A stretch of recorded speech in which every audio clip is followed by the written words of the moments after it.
With so many different guide types now available from Zygor, there are times where you may wish to work on more than one guide at a time. For example, if you're leveling your character, but also want to have a pet or hunter guide open, or you're queued for a dungeon and want to work on a farming guide while waiting. Also, in recent expansions, Blizzard has made the questing and progression work so that you have to frequently switch between different guides. Examples being your class hall guides in Legion, which you would use alongside the leveling guides, and now the war campaign guides in Battle for Azeroth.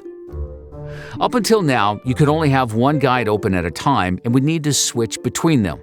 For things like rare spawns and points of interest, we added sticky steps for better multitasking, but we've never felt this was a perfect solution in all cases.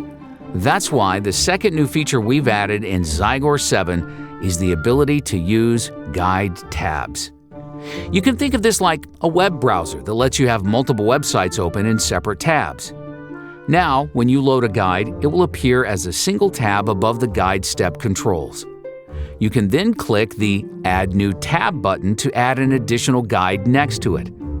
Once you have multiple guides open, you can easily click to switch between them. When switching between guide tabs, you'll always be right there at the last step you left off, so you can multitask and do more easier than ever.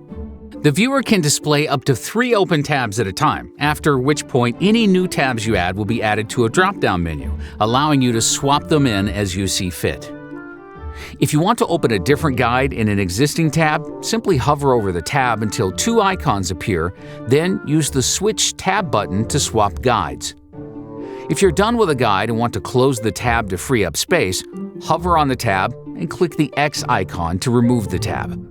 We believe you'll find that guide tabs really improves the overall experience, especially for multi-guide use and multitasking.